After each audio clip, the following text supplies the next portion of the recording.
I hear it all the time. I'm not aligned with my church anymore theologically. This is just, it's not working. It's not a good fit.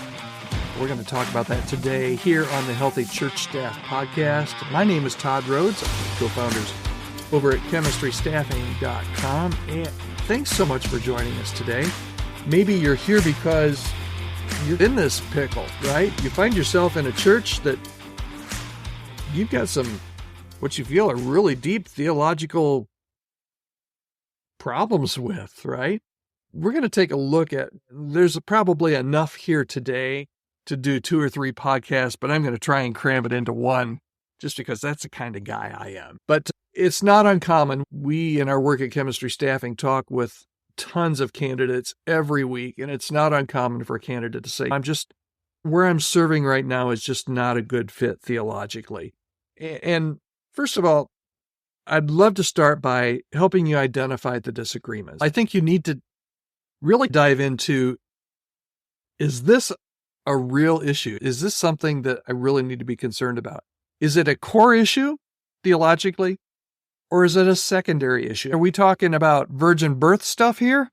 You disagree on things like the virgin birth, or do you disagree on things like, I don't know, it's different for every church, but do you disagree on things like a literal 6-day creation? Could be a big thing for some churches, other churches, that's a secondary issue. So distinguish, is this a core theological issue or is this a secondary one? That's the first thing. Second thing, is this something new?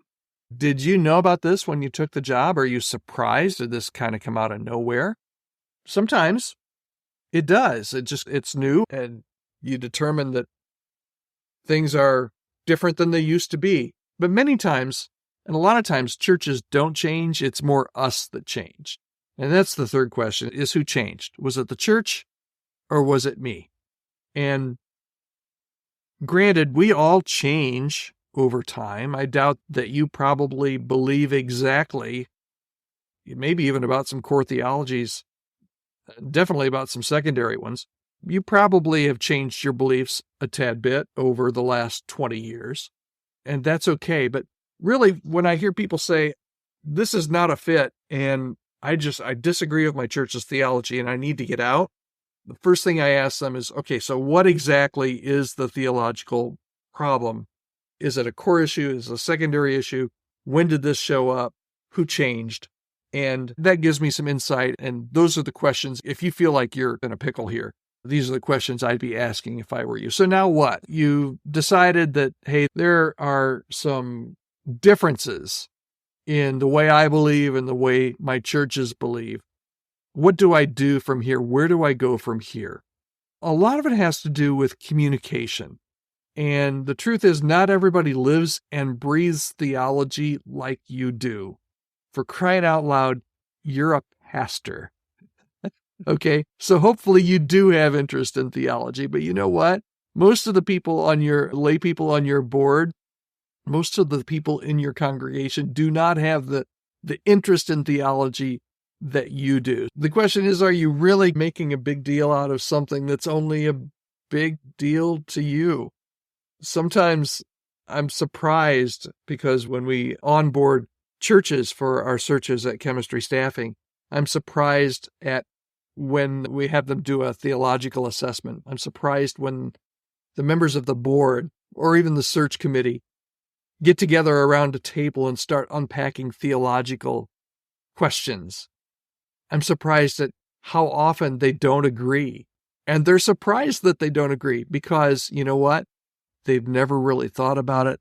Theology is not top of mind for most people. They love Jesus, but they're not interested in Reform versus Arminian. They're not having the complementarian, egalitarian discussion or debate. They're not having all the denominational debates that we have in many of our tribes. They're just trying to live their lives and live for Jesus. So is this a big deal for you, or is it a big deal? Does it really rise to that level? Communication, you need to make sure that you express your disagreements respectfully. You need to try and grow through this through openness. And really, the bottom line question for you is a couple of them. does this affect the gospel mission of your church? If you were to stay there, and even with this kind of discrepancy in what you believe and what the church's belief is, can you still be effective in the gospel? Can I live within the boundaries of this local church? If you can, then it might not be you might be making more of a mountain out of a molehill. If you can't, then yeah, it's serious stuff. Not all of these theological debates, though, particularly on secondary issues, are going to necessitate you leaving or a move on your part. Sometimes you can agree to disagree on secondary issues. Churches and staffs do it all the time, and not on primary issues, but on secondary issues. So how do you size all this? How do you take all this in and determine, is this something I need to worry about? Is this something I should just, what do I do here? Because this is tough when you're in the situation. Here's my advice. Leaving should be a last resort. And that might sound funny from somebody that co-founded a staffing firm, because we pay our mortgages on helping churches find new staff. And when people leave, that's an opening for us. But no, really, leaving should be a last resort. You should try and move forward in grace and not bitterness. You should try and seek wisdom. You should try and consult your mentors, pray for guidance, and really try to, and I know it's tough sometimes, try and maintain openness amidst these disagreements. Not every disagreement necessitates a fight, and sometimes disagreements can actually deepen faith, and the disagreement can maybe lead to a broader discussion that might lead to some theological clarity, both for you personally and for the church.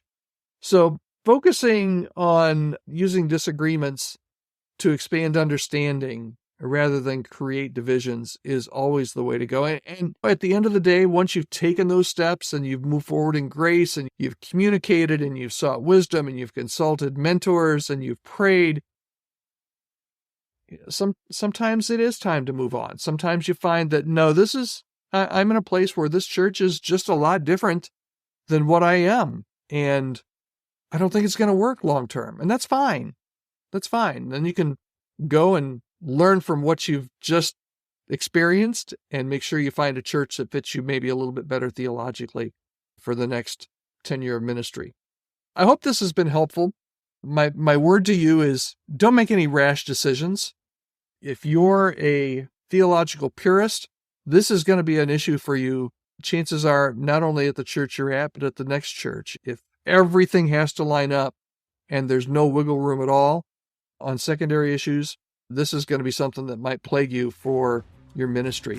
On the primary issues, though, absolutely, there has to be clarity. There has to be unity moving forward. And I hope that some of these ideas will help you discern whether this is a big deal or it's not a big deal.